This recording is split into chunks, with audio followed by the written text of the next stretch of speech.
श्रीमद् भगवत गीता अध्याय 13। इस अध्याय का नाम क्षेत्र क्षेत्रज्ञ विभाग योग रखा गया है।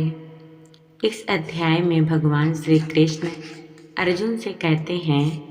श्री भगवान बोले, हे अर्जुन, यह शरीर क्षेत्र इस नाम से कहा गया है और इसको जो जानता है उसको क्षेत्रज्ञ इस नाम से उनके तत्व को जानने वाले ज्ञानीजन कहते हैं। हे अर्जुन, तू सब क्षेत्रों में क्षेत्रज्ञ अर्थात जीवात्मा भी मुझे ही जान और क्षेत्र क्षेत्रज्ञ का अर्थात विकार सहित प्रकृति का और पुरुष का जो तत्व से जानना है वह ज्ञान, ऐसा मेरा मत है। वह क्षेत्र जो और जैसा है तथा जिन विकारों वाला है और जिस कारण से जो हुआ है तथा वह क्षेत्रज्ञ भी जो और जिस प्रभाव वाला है, वह सब संक्षेप से मुझसे सुन। हे अर्जुन, यह क्षेत्र और क्षेत्रज्ञ का तत्व ऋषियों द्वारा बहुत प्रकार से कहा गया है और विविध वेद मंत्रों द्वारा भी विभाग पूर्वक कहा गया है तथा भली भांति निश्चय किए हुए युक्त युक्त ब्रह्मसूत्र के पदों द्वारा भी कहा गया है। 5 महाभूत अहंकार, बुद्धि और मूल प्रकृति भी तथा 10 इंद्रियां, 1 मन और 5 इंद्रियों के विषय अर्थात शब्द, स्पर्श, रूप, रस और गंध तथा इच्छा, द्वेष, सुख, दुख, स्थूल देह का पिंड, चेतना और धृति, इस प्रकार विकारों के सहित यह क्षेत्र संक्षेप में कहा गया है। हे अर्जुन, श्रेष्ठता के अभिमान का अभाव, दंभाचरण का अभाव, किसी भी प्राणी को किसी प्रकार भी ना सताना, क्षमा भाव, मन वाणी आदि की सरलता, श्रद्धा भक्ति सहित गुरु की सेवा, बाहर भीतर की शुद्धि, अंतःकरण की स्थिरता और मन इंद्रियों सहित शरीर का निग्रह।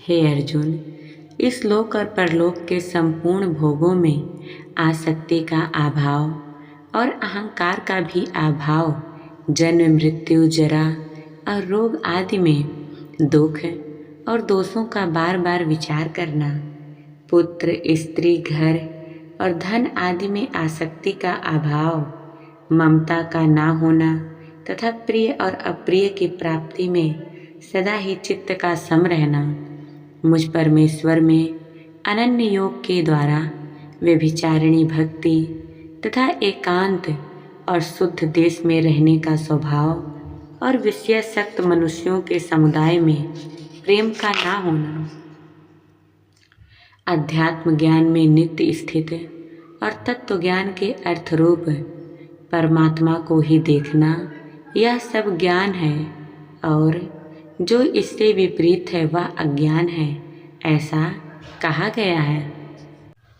हे अर्जुन, जो जानने योग्य है तथा जिसको जानकर मनुष्य परमानंद को प्राप्त होता है उसको भली भांति कहूँगा। वह अनादि वाला परब्रह्म ना सत ही कहा जाता है ना असत ही कहा जाता है। वह सब ओर हाथ पैर वाला है, सब ओर नेत्र वाला है, सिर और मुख वाला है तथा सब ओर कान वाला है, क्योंकि वह संसार में सबको व्याप्त करके स्थित है। वह संपूर्ण इंद्रियों के विषयों को जानने वाला है, परंतु वास्तव में सब इंद्रियों से रहित है तथा आसक्ति रहित होने पर भी सबका धारण पोषण करने वाला और निर्गुण होने पर भी गुणों को भोगने वाला है। वह चराचर सब भूतों के बाहर भीतर परिपूर्ण है और चर अचर रूप भी वही है और वह सूक्ष्म होने से अविज्ञेय है तथा अति समीप में और दूर में भी वही स्थित है। हे अर्जुन, वह परमात्मा विभाग रहित एक रूप से आकाश के सदृश परिपूर्ण होने पर भी चराचर संपूर्ण भूतों में विभक्त सा स्थित प्रतीत होता है तथा वह जानने योग्य परमात्मा विष्णु रूप से भूतों को धारण पोषण करने वाला और रुद्र रूप से संहार करने वाला तथा ब्रह्मा रूप से सबको उत्पन्न करने वाला है। वह परब्रह्म ज्योतियों का भी ज्योति और माया से अत्यंत परे कहा जाता है। वह परमात्मा बोध स्वरूप जानने के योग्य एवं तत्व ज्ञान से प्राप्त करने योग्य है तथा सबके हृदय में विशेष रूप से स्थित है। इस प्रकार क्षेत्र तथा ज्ञान और जानने योग्य परमात्मा का स्वरूप संक्षेप से कहा गया है। मेरा भक्त इसको तत्व से जानकर मेरे स्वरूप को प्राप्त होता है। हे अर्जुन, प्रकृति और पुरुष इन दोनों को ही तू अनादि जान और राग द्वेष आदि विकारों को तथा त्रिगुणात्मक संपूर्ण पदार्थों को भी प्रकृति से ही उत्पन्न जान। हे अर्जुन, कार्य और करण को उत्पन्न करने में हेतु प्रकृति कही जाती है और जीवात्मा सुख दुखों के भोक्तापन में अर्थात भोगने में हेतु कहा जाता है।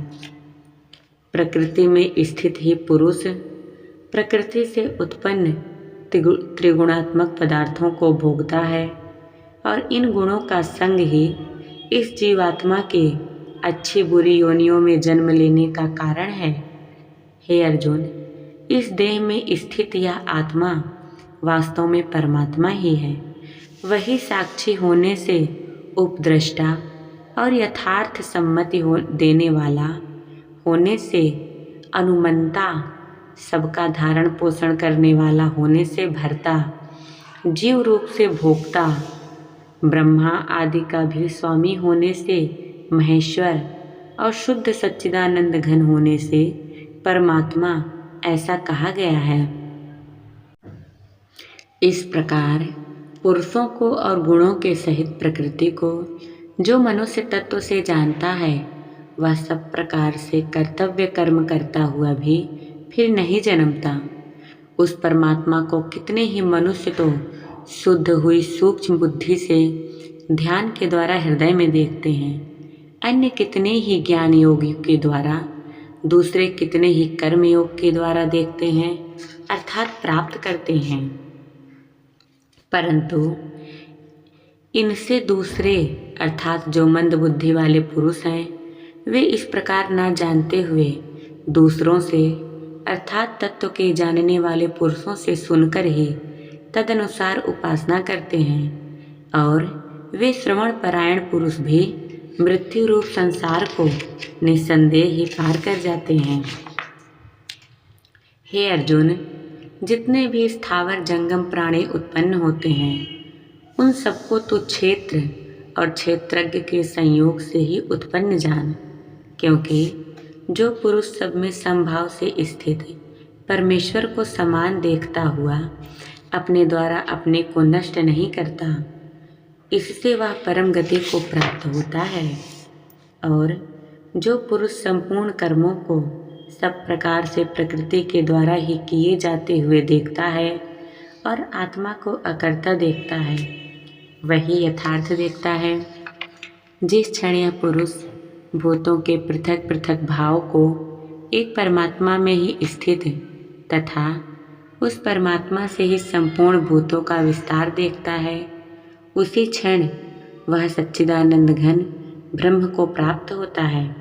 हे अर्जुन, अनादि होने से और निर्गुण होने से यह अविनाशी परमात्मा शरीर में स्थित होने पर भी वास्तव में ना तो कुछ करता है और ना ही उनमें लिप्त होता है। जिस प्रकार सर्वत्र व्याप्त आकाश सूक्ष्म होने के कारण लिप्त नहीं होता, वैसे ही देह में सर्वत्र स्थित आत्मा निर्गुण होने के कारण देह के गुणों से लिप्त नहीं होती। हे अर्जुन, जिस प्रकार एक ही सूर्य इस संपूर्ण ब्रह्मांड को प्रकाशित करता है, उसी प्रकार ही आत्मा संपूर्ण क्षेत्र इस शरीर को प्रकाशित करती है। इस प्रकार क्षेत्र और क्षेत्रज्ञ के भेद को तथा कार्य सहित प्रकृति से मुक्त होने को जो पुरुष ज्ञान नेत्रों द्वारा तत्व से जानते हैं, वे महात्मा जन परम ब्रह्म परमात्मा को प्राप्त होते हैं। श्रीमद् भगवद गीता 13वां अध्याय पूर्ण।